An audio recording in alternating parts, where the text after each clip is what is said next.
아비벌을 지켜 내 하나님 여호와께 유월절을 행하라. 이는 아비벌에 내 하나님 여호와께서 밤에 너를 애굽에서 인도하여 내셨습니다. 여호와께서 자기 이름을 두시려고 택하신 곳에서 소와 양으로 내 하나님 여호와께 유월절 제사를 드리되 유교병을 그것과 함께 먹지 말고 이래 동안은 무교병 곧 고난의 떡을 그것과 함께 먹으라. 이는 내가 애굽 땅에서 급히 나왔음이니 이같이 행하여 내 평생에 항상 내가 애굽 땅에서 나온 날을 기억할 것이니라. 그 이래 동안에는 내 모든 지경 가운데에 누룩이 보이지 않게 할 것이요 또 내가 첫날 해질 때에 제사 드린 고기를 밤을 지내 아침까지 두지 말 것이며 유월절 제사를 내 하나님 여호와께서 내게 주신 각성에서 드리지 말고 오직 내 하나님 여호와께서 자기 이름을 두시려고 택하신 곳에서 내가 애굽에서 나오던 시각 곧 초저녁 해질 때에 유월절 제물을 드리고 내 하나님 여호와께서 택하신 곳에서 그 고기를 구워 먹고 아침에 내 장막으로 돌아갈 것이니라. 너는 엿새 동안은 무교병을 먹고 일곱째 날에 내 하나님 여호와 앞에 성회로 모이고 일하지 말지니라. 7주를 셀지니 곡식의 낫을 되는 첫날부터 7주를 세어 내 하나님 여호와 앞에 칠칠절을 지키되 내 하나님 여호와께서 내게 복을 주신 대로 내 힘을 헤아려 자원하는 예물을 드리고 너와 내 자녀와 노비와 내 성중에 있는 레위인과 및 너희 중에 있는 객과 고아와 과부가 함께 내 하나님 여호와께서 자기의 이름을 두시려고 택하신 곳에서 내 하나님 여호와 앞에서 즐거워할지니라. 너는 애굽에서 종되었던 것을 기억하고 이 규례를 지켜 행할지니라. 너희 다장마당과 포도주 틀에 소출을 거두어 드린 후에 이래 동안 초막절을 지킬 것이요 절기를 지킬 때에는 너와 내 자녀와 노비와 내 성중에 거주하는 레위인과 객과 고아와 과부가 함께 즐거워하되 내 하나님 여호와께서 택하신 곳에서 너는 이래 동안 내 하나님 여호와 앞에서 절기를 지키고 내 하나님 여호와께서 내 모든 소출과 내 손으로 행한 모든 일에 복 주실 것이니 너는 온전히 즐거워할지니라. 너희 가운데 모든 남자는 1년에 3번 곧 무교절과 칠칠절과 초막절에 내 하나님 여호와께서 택하신 곳에서 여호와를 배웁되 빈손으로 여호와를 배웁지 말고 각 사람이 내 하나님 여호와께서 주신 복을 따라 그 힘대로 드릴지니라. 나라마다 명절이라는 것이 있습니다. 우리나라도 마찬가지고. 그래서 이 명절을 정하고 지키는 그 의미가 있어요. 그냥 명절을 빨간 날, 하루 쉬는 날, 노는 날 이렇게 생각하면 그 의미가 사라지는 거죠.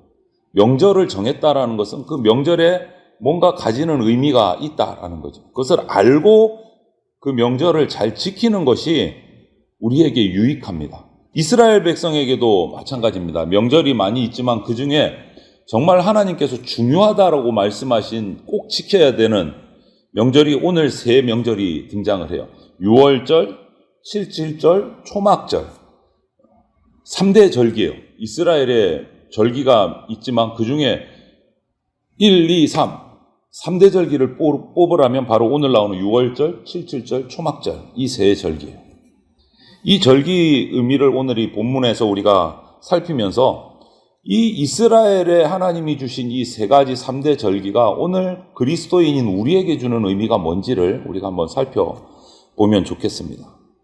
먼저 처음 등장하는 것이 1절부터 8절에 유월절이 등장을 해요. 유월절. 아비벌 14일째인 유월절에 백성들은 중앙성소, 그러니까 예루살렘 성전 앞에 나와서 유월절에 희생 제물을 드리고 제사를 하나님께 드려야 합니다. 그리고 그 드린 제사의 제물을 그 하루 밤 사이에 아침이 되기 전에 다 나눠 먹어야 돼요. 그리고 나서 7일 동안은 무교병, 그래서 유월절을 무교절이라고도 하는데 누룩이 들어가지 않는 떡, 무교병을 7일 동안 식사로 먹어야 합니다. 하나님은 이 이스라엘 백성에게 왜 유월절을 이렇게 철저하게 지키도록 하셨을까? 그것은 유월절의 유래를 알아야죠. 유월절은 애굽에서 종되어서 살고 있던 이스라엘 백성이 하나님께서 모세를 보내셔서 탈출시키는 그 마지막 날 밤이 그날이 유월절인 거예요. 장자들을 10가지 재앙의 마지막인 첫 난 장자재앙을 천사들을 통해서 장자재앙을 내리시면서 이스라엘 백성들에게는 집 안에 들어가서 나오지 말고 어린 양을 잡아서 그 고기는 먹고 어린 양의 피를 집 문설주에 바르라. 그러면 천사들이 첫 장자들을 죽이기 위해서 내려왔다가 문설주에 어린 양의 피가 있으면 그 집은 그냥 넘어간다. 그래서 유월절이란 말이죠. 이 밤이 지나고 나서 이스라엘 백성들은 애굽을 출애굽하게 됐다. 그래서 유월절이라고 불러요. 그러다 보니까 음식을 먹고 힘을 내서 출발을 해야 되는데 시간은 부족해요.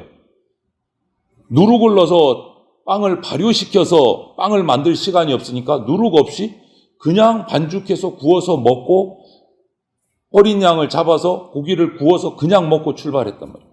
그것을 그대로 지키는 거예요. 누룩 없는 무교병을 만들어서 먹고 어린 양을 잡아서 밤새 먹고 며칠 두면 안 돼요. 그 밤새 먹고 남은 것은 없애버려야 돼요. 이 이유가 뭡니까? 이스라엘 백성을 애굽의 그 기나긴 종살이에서 구속해서 해방시켜 주신 그 하나님의 은혜를 평생 잊지 않기 위해서 매년 유월절을 이렇게 철저하게 지키는 거예요. 하나님의 은혜를 단 한순간도 잊지 않기 위해서 유월절을 지키라 명령하신 거죠. 이렇게 해야만 이스라엘 백성들이 적과 꿀이 흐르는 그 평안한 모든 것이 풍족한 땅에서도 평생 하나님의 은혜를 잊지 않고 살 수 있기 때문에 유월절을 지키라. 이것이 이 유월절이라는 명절의 의미인 거예요. 여기서 우리가 기억해야 될 교훈이 유월절에서 우리 예수님을 표현할 때 어떻게 부르는 경우들이 있죠? 무슨 어린 양이요? 유월절 어린 양 이렇게 부를 때가 있어요. 유월절 어린 양. 그게 무슨 의미일까? 이 유월절하고 연결이 되는 겁니다. 이 유월절이 훗날 예수님이 십자가에 달려 돌아가신 그 날로 예표가 되는 날이 유월절이에요. 유월절에 희생된 양이 바로 십자가에서 우리의 죄를 사하기 위해서 대속해서 흘리신 예수 그리스도의 보혈이 상징되는 거예요. 그래서 우리는 예수님을 부를 때 유월절 어린 양이라고 부르기도 해요. 그래서 이 유월절은 유월절에 잡힌 희생된 어린 양, 그 피는 문설주에 발려져서 첫 장자가 죽지 않고 넘어가는 그 유월절 어린 양의 피가 바로 예수 그리스도의 십자가 보혈로 상징이 되는 거예요. 이 의미가 유월절에 있어요. 이것을 알고 지키자라는 거죠. 우리나라도 이런 비슷한 명절이 있잖아요. 8월 15일 우리나라 일제에서 해방된 날을 기념하는 명절인 광복절이 있어요. 광복절. 36년의 일본의 압제 속에서 살다가 해방되고 그 8월 15일을 우리는 광복절로 지키면서 그것을 기념해요. 우리가 자유를 얻은 날. 그래서 그 일제에서 벗어나기 위해서 정말 투쟁을 했던 독립투사들, 애국선연들을 기념하기도 해요. 그러면서 우리는 광복절에 다시 한번 떠올리잖아요. 우리나라가 자유를 얻게 된 날. 그것을 위해서 투쟁했던 많은 선조들을 또 기념하고 그러면서 우리는 또 애국심이 또 이렇게 올라오죠. 광복절에. 십자가 대속사건도 유월절도 마찬가지다. 십자가에서 우리를 구속하기 위해서 유월절 어린 양의 희생제물이 되신 그 예수님과 그 예수님 독생자를 나 같은 죄인을 위해서 내어주신 하나님 아버지의 그 은혜를 잊지 말아야 된다. 그 은혜 덕분에 우리가 죄사함을 받고 구원을 얻은 백성이 되었기 때문에 우리가 이런 은혜를 잊지 않을 때 하나님의 사랑에서 떠나지 않을 수 있는. 그리고 9절부터 12절에 두 번째 또 명절이 등장을 합니다.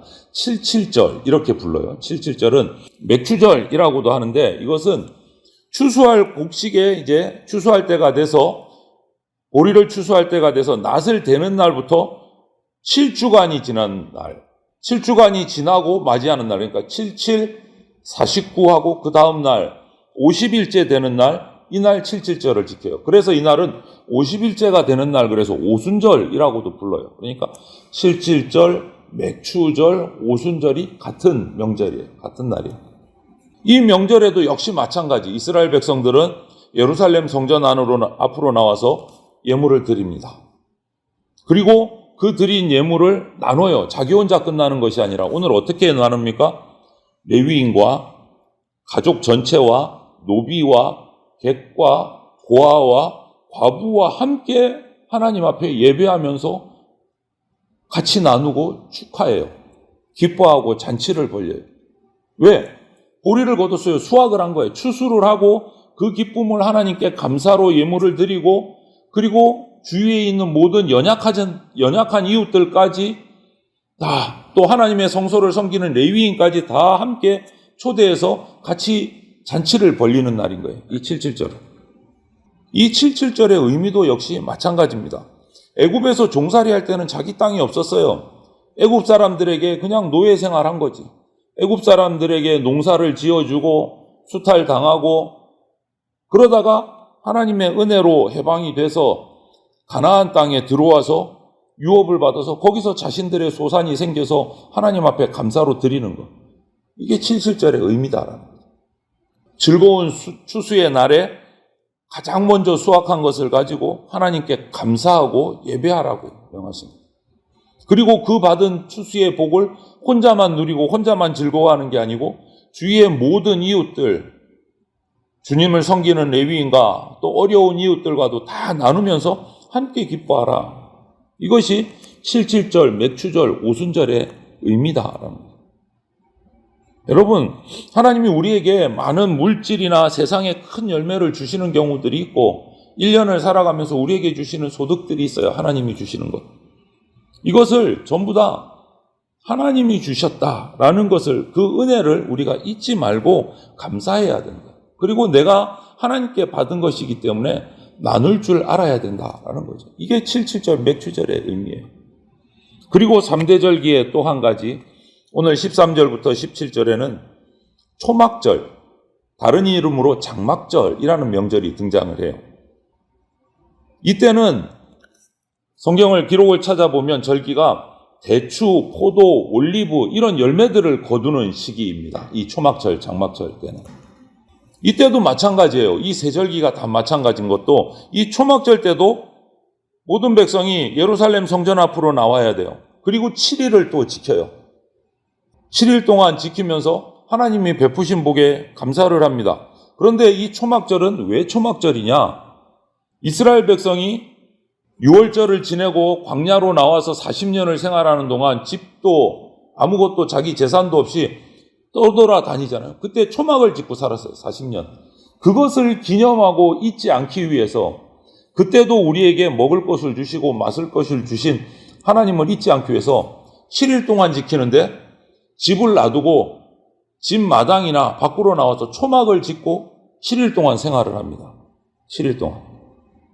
광야의 그 생활을 기념하고 잊지 않기 위해서. 그러면서 그 광야 40년을 지켜주신 하나님의 은혜를 기뻐하면서 오늘 우리가 하나님의 은혜 덕분에 그 초막 40년을 지내고 가나안 땅에서 적과 꿀을 얻으면서 살아가고 있다.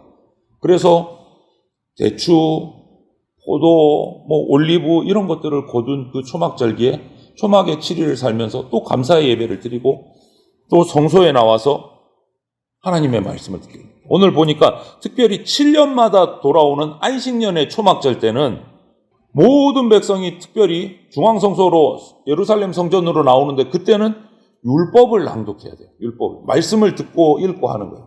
성전에 모여서. 이스라엘 백성 가운데 모든 남자는요, 이 3대 절기, 이스라엘에 우리가 오늘 한 무교절, 그러니까 6월절, 무교절, 7.7절, 초막절에는 모든 남자는 전부 예루살렘 성전으로 다 나와야 돼요. 다 나와야 돼요. 그러면서 거기에서 하나님이 베풀어 주신 복과 은혜에 감사하면서 제사를 드리고 즐거워하는 거예요. 우리는 어떻습니까? 우리가 이런 이스라엘의 3대 절기를 지키는 것은 아니지만 우리가 지키는 또 기독교의 명절들이 있지 않습니까? 대표적인 것이 부활절, 추수감사절, 성탄절, 다른 절기들도 있지만 제일 우리가 크게 지키는 절기들, 여러 절기들인데 이 절기를 지키면서 우리는 오늘은 그냥 똑같은 주일날 지키니까 그냥 똑같은 주일이니까 감사헌금만 한 번 더 하면 돼. 이렇게 생각하면 안 된다는 거죠. 절기는 의미가 있어요. 이스라엘 백성 보세요. 예루살렘 성전으로 다 모여야 돼요. 이 절기가 되면. 그게 작은 일이 아니잖아요. 작은 일이 아니잖아요. 예루살렘 성전까지 올라가서 거기서 하나님의 예물을 드리고 예배를 드리고 하나님의 말씀을 읽고 듣고 대단한 정성이에요. 준비고. 그런 것들을 생각한다면 우리가 부활절이며 추수감사절이며 성탄절을 맞이할 때 그들의 그 정성과 준비를 생각한다면 우리는 이 절기 가운데 하나님 앞에 나올 때 정말 특별한 마음으로 나와서 이 절기 가운데 예배하고 하나님 앞에 예물을 드려야 된다는 거죠. 그냥 매주 나오는 주일 예배다. 이렇게 그 정도 가지고는 약하다. 이 절기 예배. 하나님께서 베풀어 주신 그 복과 은혜에 대해서 특별히 더 묵상하고 기도하고 감사하면서 이 절기에는 나와서 예배해야 된다. 그러면서 주변에 믿지 않는 이웃들에게 또 같이 나눌 수 있으면 나누고, 우리 교회도 작지만 추수감사절이나 이렇게 되면 또 떡을 주변에 나누기도 하잖아요. 성도들도 나누고 주변 이웃들에게 나누기도 하는데, 그런 것들이 필요하다. 우리가 받은 그 기쁨과 은혜를 다른 이웃들에게도 전달할 수 있어야 된다. 그것이 하나님이 기쁘시게 받는 예배가 될 수 있다. 여러분, 절기는 하나님이 베푸신 은혜를 기억하고 감사하고 그 기쁨을 나누는 것이 절기의 의미예요. 무엇보다 하나님께 정성을 다해서 예배를 해야 돼요. 예배로 모일 때마다 하나님이 베푸신 그 죄사함의 은혜들을 감사하고 이 땅에서 받은 복들에 감사하는 마음으로 나와야 돼요.